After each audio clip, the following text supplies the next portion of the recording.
शुरुआत करेंगे एक अहम खबर के साथ। लॉकडाउन के दौरान उपभोक्ताओं के लोन के ब्याज माफी पर सुप्रीम कोर्ट ने वित्त मंत्रालय से जवाब मांगा है। सुप्रीम कोर्ट के मुताबिक ब्याज उपभोक्ताओं की सेहत से ज्यादा जरूरी नहीं है और संकट के समय में बैंकों को ब्याज और ब्याज के ऊपर ब्याज नहीं चार्ज करना चाहिए। बुधवार को रिजर्व बैंक ने हलफनामा दायर करके कहा था कि ब्याज की माफी नहीं हो सकती है, इससे बैंकों की सेहत पर असर पड़ेगा।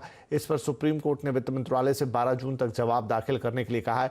इस पर और डिटेल में बातचीत करेंगे। हमारे साथ मौजूद है हमारे संवाददाता असीम मनचंदा और हमारे economic policy editor Lakshman Roy. लेकिन पहले हम जाएंगे असीम के पास। तो असीम, अब ये कोर्ट में पूरा मामला है, हलफनामा भी यहाँ दाखिल हुआ है और अब केंद्र सरकार से यानी वित्त मंत्रालय से ये जवाब मांगा गया है। इसके बारे में और क्या अहम डिटेल्स हैं आपके पास?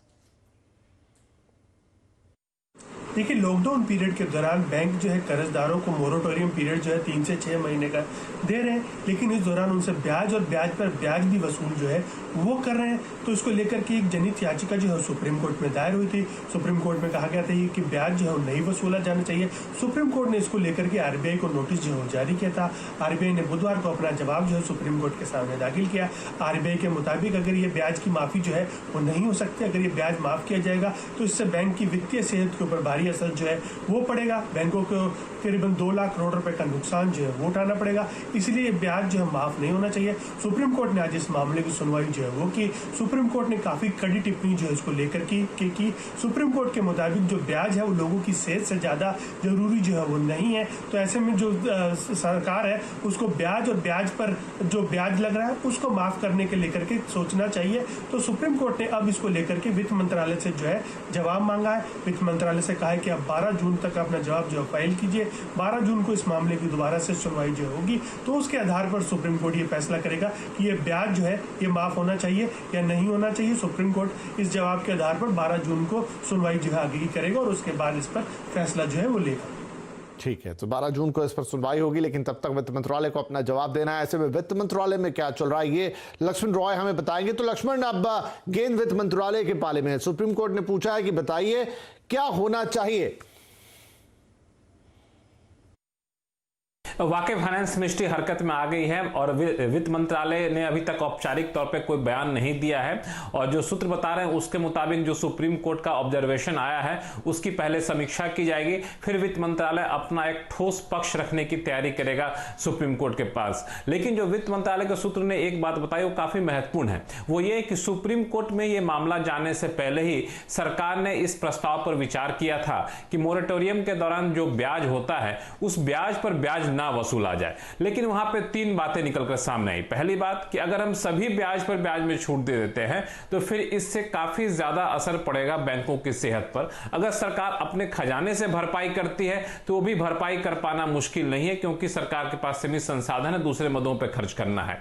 दूसरा विचार यह निकल कर आया कि ठीक है हम सभी पे ना करें, कुछ चुनिंदा सेगमेंट पे कर दें जो वाकई में जरूरतमंद है। मिसाल के तौर पर छोटे लोन वाले जो एमएसएमई छोटे मोटे कारोबारी हैं उन पे, ऑटो लोन पे या फिर छोटे होम लोन पर कर दें। फिर वहां पे दूसरा पक्ष ये निकल कर आया कि अगर हम इन चुनिंदा सेगमेंट में करेंगे तो फिर दूसरा सेगमेंट जिसको नहीं मिलेगा वो इसको लेकर मांग करेगा और फिर दूसरे सेगमेंट की मांग को दरकिनार करने का कोई हमारे पास ठोस आधार नहीं होगा। लिहाजा हम दुधारी तलवार पे खड़े हैं, इसलिए इस प्रस्ताव को टाल दिया गया था, उस पर सहमति नहीं बनी थी। अब सुप्रीम कोर्ट के ऑब्जर्वेशन के बाद हो सकता है उस पुराने प्रस्ताव पर फिर से विचार किया जाए, लेकिन अभी तक विचार शुरू नहीं हुआ है। पहले सुप्रीम कोर्ट के ऑब्जर्वेशन पर वित्त मंत्रालय, रिजर्व बैंक और फिर प्रधानमंत्री कार्यालय की भी चर्चा होगी, उसके बाद ही कोई अंतिम राय बनाई जाएगी। जी लक्ष्मण, तो मामला क्या था लक्ष्मण ने समझाया। पहले भी इस तरह का प्रस्ताव आया था लेकिन उसमें क्या तकलीफें थी, अब लेकिन सुप्रीम कोर्ट की तरफ से दोबारा जवाब मांगा गया है तो मिलजुल कर इसे तय किया जाएगा। इधर सीआईआई के प्रेसिडेंट उदय कोटक का कहना है कि आरबीआई ने अपनी तरफ से सारी स्थिति साफ की है। बैंकों को डिपॉजिटर्स के भी हितों का ख्याल रखना होता है और वो अपनी जगह पर सही है। Please keep in mind that banks are intermediaries between depositors' monies and borrowers. So if we have a situation that borrowers get moratorium, banks have an obligation to serve depositors both on principal plus interest. Therefore, we cannot have a one-sided contract where we allow moratoriums on interest to the borrowing side and Of course, banks have a fundamental obligation to pay principal and interest to the depositors. Therefore, it cannot be an unequal game. People who are asking for moratorium on interest, please keep in mind that you also happen to be depositors somewhere.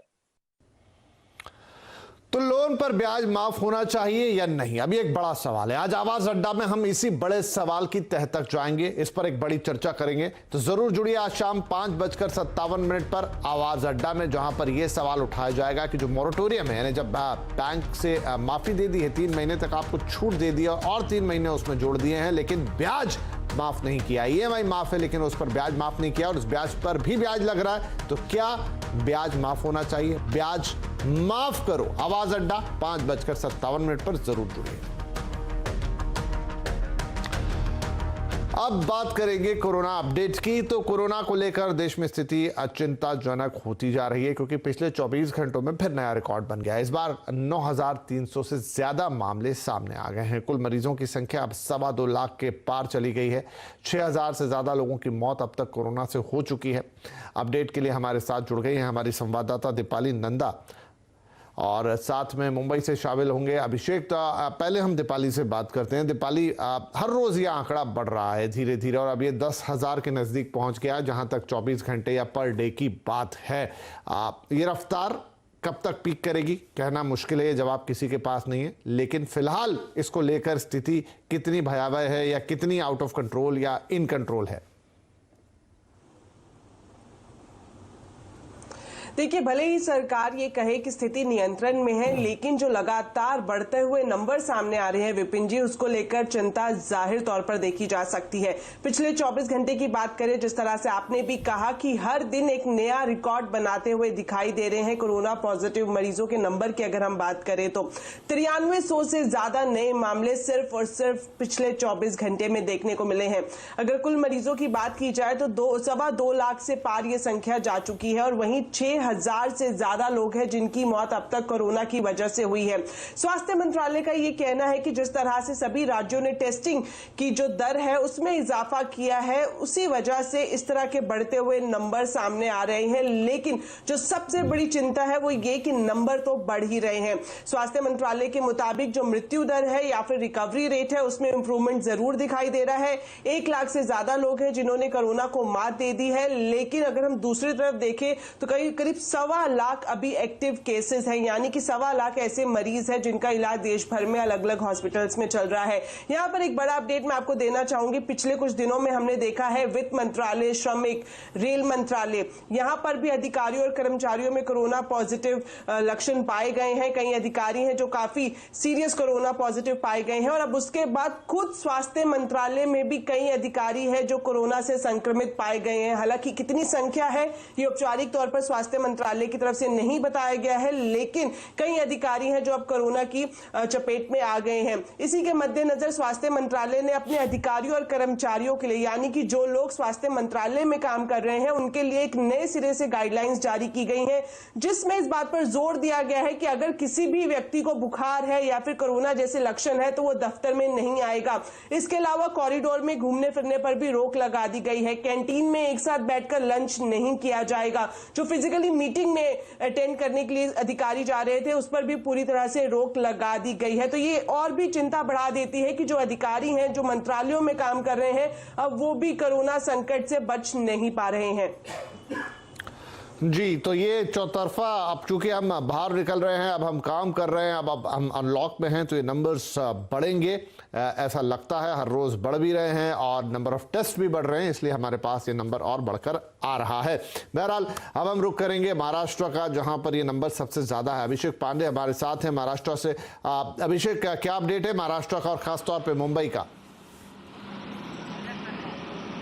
देखिए विपिन जी, update ये है कि लगातार जो number हैं वो बढ़ रहे हैं। महाराष्ट्र में करीब 2580 यानी करीब 2600 पेशेंट बढ़े हैं। पिछले 24 घंटे के भीतर, और आंकड़ा करीब 75,000 के आसपास हो गया है महाराष्ट्र का अकेले, जो पूरे देश भर के नंबर्स में सबसे ज्यादा है।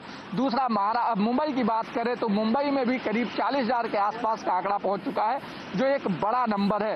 हालांकि सरकार की कोशिश है कि लगातार इस पर नियंत्रण रखा जाए, इस पर कहीं ना कहीं लोगों से अपील की जाए कि लोग सोशल डिस्टेंसिंग के साथ काम करें। लेकिन इसके बीच सरकार के 2 फैसले आज बड़े हुए हैं, जो विपिन जी बताना चाहूंगा। पहला फैसला ये हुआ है कि आज मुंबई सहित MMR रीजन से दूसरे शहरों के लिए जाने के लिए फिलहाल प्रतिबंध हटा लिया है सरकार ने। यानी अब मुंबई, थाने, पालघर, नवी मुंबई, इन सब इलाकों से अगर महाराष्ट्र के दूसरे हिस्से में आप जाते हैं तो पहले आपको पुलिस की परमिशन लेनी पड़ती थी, अब नहीं लेनी पड़ेगी।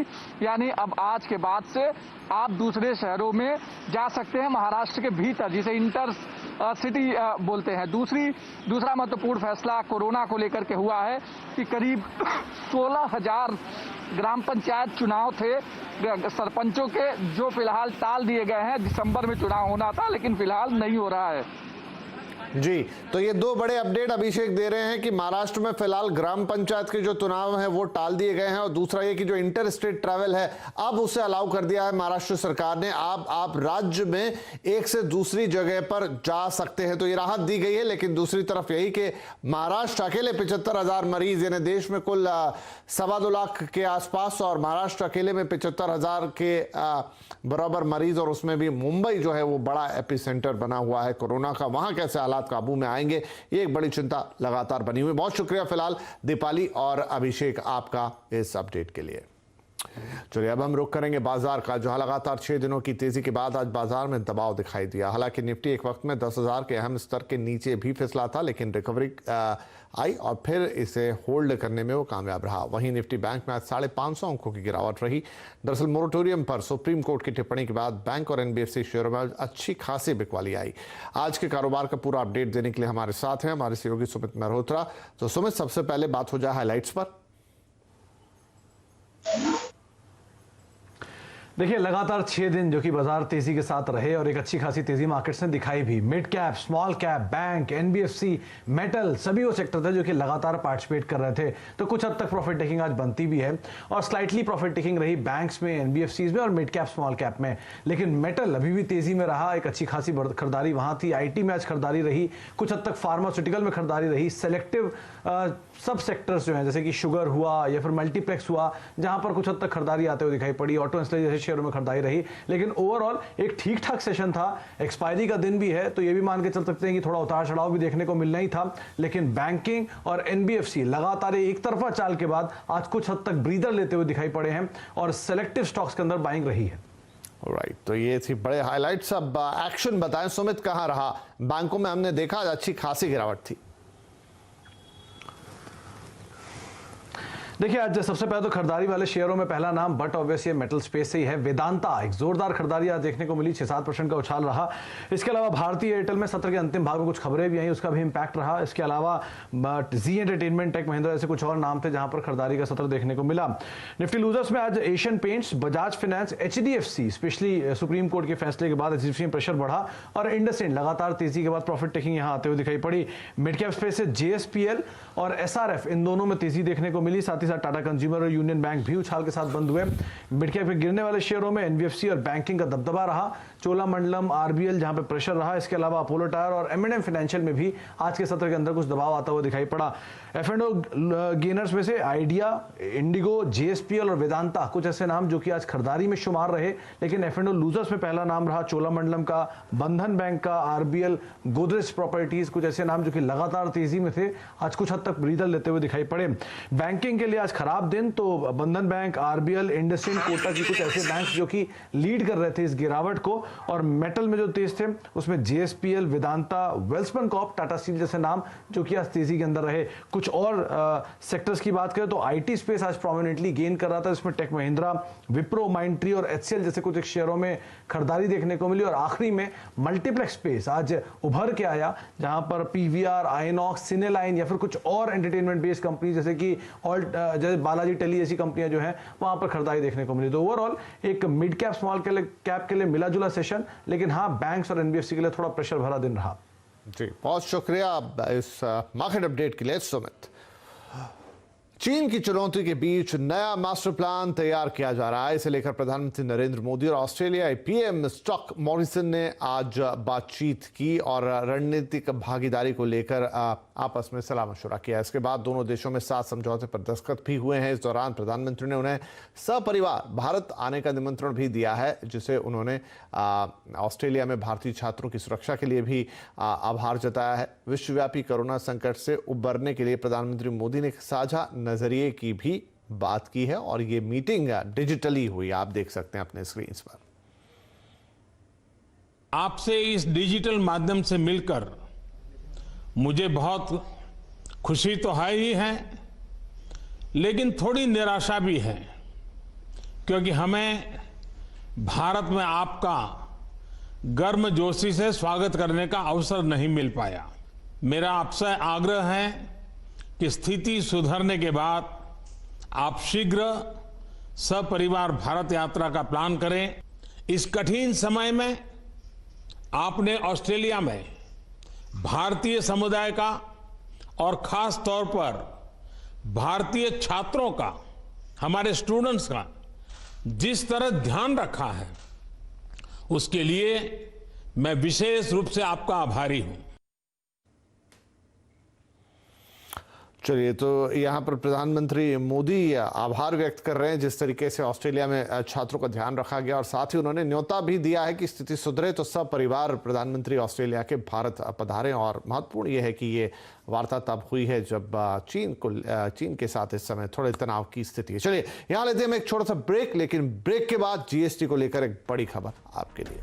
और अब बात करेंगे जीएसटी की, क्योंकि आर्थिक मोर्चे पर हम देखेंगे खबर है मई में लॉकडाउन में ढील मिलने से ई-वे बिल जनरेशन में अप्रैल के मुकाबले करीब 200% की बढ़ोतरी दर्ज की गई है। इसका मतलब राज्य के अंदर और बाहर दोनों जगहों पर माल ढुलाई यानी कार्गो मूवमेंट में खासा सुधार हुआ है।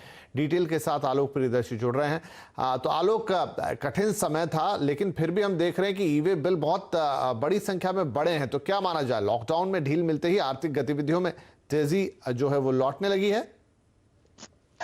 बिल्कुल, देखिए, जीएसटी सिस्टम के तहत ई-वे बिल एक ऐसा इंडिकेटर है जिससे पता चलता है कि देश में कारोबार कैसे हो रहा है, एक जगह से दूसरी जगह माल की सप्लाई कैसी हो रही है, इंटर स्टेट और इंटर स्टेट कार्गो और ट्रक्स का मूवमेंट कैसे हो रहा है। तो इस मोर्चे पर काफी अच्छी खबर है, क्योंकि पिछले हफ्ते यानी मई महीने के आखिरी हफ्ते में रोजाना औसतन करीब 11.5 लाख ई-वे बिल जनरेट हुए हैं, जो अपने आप में काफी अच्छी बात है। क्योंकि लॉकडाउन के टाइम में यानी अप्रैल महीने में जो एवरेज ई-वे बिल जनरेट हुआ है वो करीब 2.5 से 3 लाख ई-वे बिल जनरेट हुआ है, जो कि अपने आप में आप देखें तो उससे ये 3 गुना है। तो ये कुल मिलाकर अच्छी खबर है, क्योंकि जब लॉकडाउन नहीं था यानी कि कोविड के पहले फरवरी महीने में औसतन 19 लाख ई-वे बिल जनरेट हो रहे थे। तो यानी कि 19 लाख के जगह पर अब 11.5 लाख ई-वे बिल जनरेट हो रहे हैं, कि आधा रास्ते से ज्यादा हमने पार कर लिया है। और उम्मीद है कि जून महीने में कारोबार सामान्य हो जाएगा, क्योंकि मालूम है कि जैसे कि जीएसटी में ई-वे बिल तब जनरेट करना जरूरी होता है जब आपको 50,000 रुपए से ज्यादा का माल सप्लाई करना होता है। तो ऐसे में ई-वे बिल एक बेहतर इंडिकेटर है जानने के लिए कि देश में कारोबार कैसा हो रहा है, और इस मोर्चे पर कम से कम देखें तो काफी अच्छी प्रगति हुई है। जी, वाकई एक अच्छी खबर है कि फिर से चीजें सामान्य हो चली हैं, ज्यादा मूवमेंट हो रहा है कार्गो का, और सामान एक जगह से दूसरी जगह जा रहा है, और अच्छी आर्थिक गतिविधि के इंडिकेटर के तौर पे इसे देखेंगे। बहुत शुक्रिया इस जानकारी के लिए। और अब बात करेंगे सीएनबीसी आवास की मुहिम की, जिसके तहत हम सरकार से मांग कर रहे हैं कि जीएसटी लेट फीस को माफ कर दिया जाए। और आज हम आपको दिखाएंगे ऐसे ही टैक्स पेयर्स की दास्तान जिनकी टैक्स की देनदारी तो बनती है कुछ 40-50 हज़ार रुपए, लेकिन लेट फीस हो गई है 1.5 लाख रुपए तक। कुछ ने तो बैंक से इसके लिए कर्ज तक लिया है। 1 लाख से 1.5 लाख रुपए लेट फीस लग रही है, जो कि ओरिजिनल टैक्स उसका 20 से 25 हज़ार बनता है। मैं टैक्स देना चाहता हूँ, लेकिन इस लेट फीस के कारण मैं अपना टैक्स दे पा रहा हूँ और ना ही मैं अपना रिटर्न फाइल कर पा रहा हूँ। तो मैं ना तो व्यापार, अब आपको पता है व्यापार की कंडीशन क्या है, लॉकडाउन की वजह से व्यापार पूरी तरह से हमारे अस्त व्यस्त हो चुके हैं। टैक्स देंगे, हम चोरी नहीं करेंगे, किसी प्रकार का हमें चोरी नहीं करनी है, हम गवर्नमेंट का पूरा सपोर्ट करेंगे। हम चाहते हैं कि छोटे दुकानदारों का गवर्नमेंट विशेष साथ दे ताकि हम आगे अपना व्यापार सुचारू रूप से कर सकें। 2 साल हो गए हैं मुझे वो काम बंद हुए, और जब थोड़ा टाइम पहले 3-4 महीने पहले मुझे डिपार्टमेंट से मेल आता है कि आपका जीएसटी नंबर सरेंडर किया जाता है, तो वहाँ दफ्तर जाने पर मुझे पता चला कि मेरी लेट पेमेंट लायबिलिटी 1.5 लाख रुपए बनी हुई है। अब जो काम मेरा 2 साल से बंद है, मैं उसके लिए कैसे लायबल हूँ देने के लिए? हम लोग टैक्स पे करना चाहते हैं।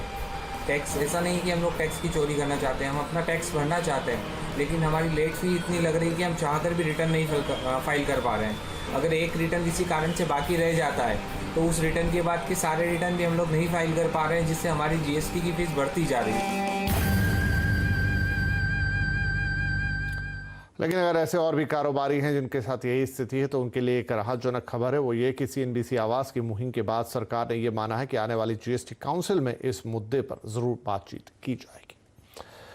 दिग्गज फिल्म निर्माता और निर्देशक बासु चटर्जी आज 93 साल की उम्र में इस दुनिया को अलविदा कह गए। उम्र संबंधी बीमारियों के चलते सांता क्रूज स्थित अपने आवास पर उन्होंने आज अंतिम सांस ली। बासु चटर्जी ने अपनी फिल्म छोटी सी बात और रजनीगंधा चमेली की शादी जैसी कई फिल्मों के जरिए अपनी छाप छोड़ी।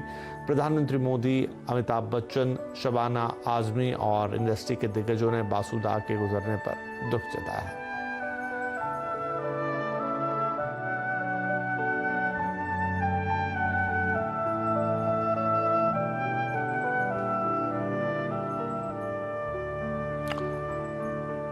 और चलते चलते कुछ काम की ज़रूरी बात। नेशनल स्टॉक एक्सचेंज के साथ मिलकर CNBC आवाज़ एक विशेष मुहिम इन्फॉर्म्ड इन्वेस्टर चला रहा है, जिसका मकसद है निवेशकों में जागरूकता को बढ़ाना।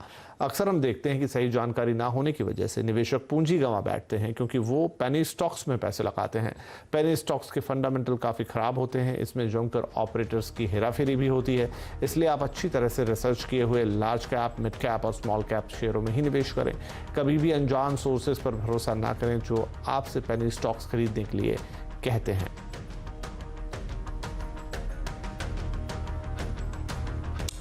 तो इस बुलेटिन में फिलहाल इतना ही, लेकिन जो बात हम आपको रोज शुरुआत में बताते हैं, आज अंत में ही सही कि अपने हैंड्स को यानी हाथों को लगातार सैनिटाइज करते रहें। एक अच्छे सैनिटाइजर से बाहर निकलते वक्त मास्क का प्रयोग ज़रूर करें और सोशल डिस्टेंसिंग का ख्याल ज़रूर रखें, क्योंकि कोरोना के साथ प्रभावी लड़ाई में ये तीनों हमारे मददगार हैं। तो इस बुलेटिन में फिलहाल इतना ही। आगे देखिए कमोडिटी कॉल। नमस्कार।